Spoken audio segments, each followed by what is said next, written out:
Welcome to a new vlog series focused on philosophy. In this series, I want to teach you about some core ideas and concepts in philosophy and hopefully demonstrate the way they're useful for you to develop a better self-understanding. In the first vlog series, titled Philosophy as Ontology, we're basically going to be confronting how we know about the truth of being. So the first philosophers, some of the greatest thinkers in the ancient world, wanted to know what was the truth of reality. In other words, what can we know for sure really exists, independent of our thought? In order to approach some of these questions, some philosophers proposed fundamental axioms that we could use to structure our investigation. For example, Parmenides proposed the axiom of unity, that everything in being is fundamentally one. That means that everything is connected to everything else, that there's no part of being that's separate or fragmented, and that everything is the effect of a previous cause. Another philosopher, Heraclitus, proposed the idea that being is fundamentally change, that there's nothing in the universe which never changes. Everything's in motion, and everything is a fluctuating identity. From these two principles, that being is fundamentally a unity and that being is fundamentally change, a lot of our knowledge about reality and a lot of our knowledge that still persists today in the scientific materialist worldview can be derived from some of these axioms. At the same time, when we're trying to get at what's really true about being, we have to be skeptical and we have to constantly question our knowledge. How do we really know that being is a unity? How do we really know that being is constant change? Here we approach the limits of our own understanding. Of course, there could, theoretically, be a part of being that's totally fragmented and totally separate from everything else.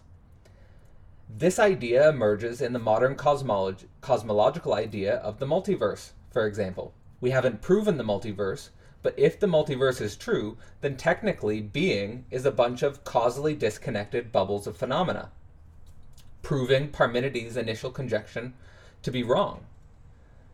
How do we know that being is constant change? I mean, our species is only a couple thousand years old, at least in terms of our civilization, and we only exist for a few decades or a century at most. How do we know there isn't something in being which never changes? Maybe we just haven't discovered it yet.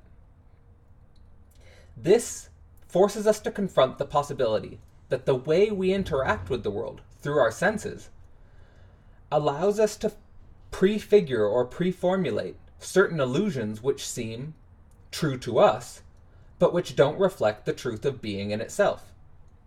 On the other hand, it could also be that some of these ideas and some of these principles are just particularly good arguments, derived from the minds of some of the greatest thinkers who ever lived.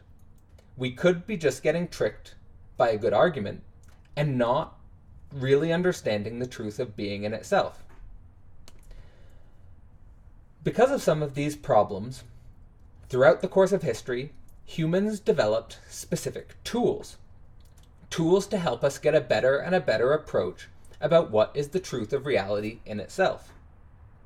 Of course, some of these tools you'll be aware of: logic, maths, and science. With logic, we try to make sure that we're not formulating contradictory arguments.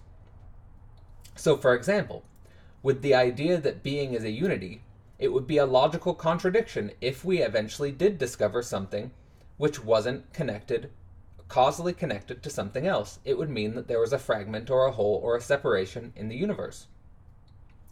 With maths, we can apply basic equations and basic numerical principles to being in order to understand the truth of how it works and to quantify the way it moves.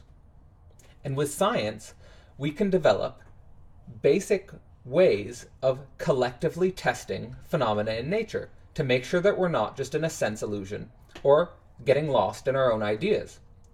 For example, the idea of the Higgs boson, or even the idea of atoms themselves, were proposed well before they were discovered by science.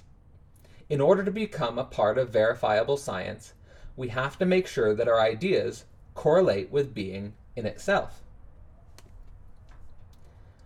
From developing these tools of logic, tools of maths, and tools of science, we've developed the collective project of trying to understand objective being.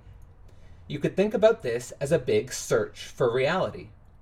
This big search for reality tries to ground consistent knowledge which can be applied by any person and by any society. In that sense, from the beginning of philosophy, from the first ancient world thinkers who were trying to ground principles of being as a unity and being as constant change, to the present day, we can see it as one big collective project, a collective project to search for the truth of being. I hope that this little video introduction on philosophy as ontology was a helpful structuring point to help you better understand the way philosophers think and how we can better improve philosophy moving forward into the future. Thanks for watching, and thanks for listening.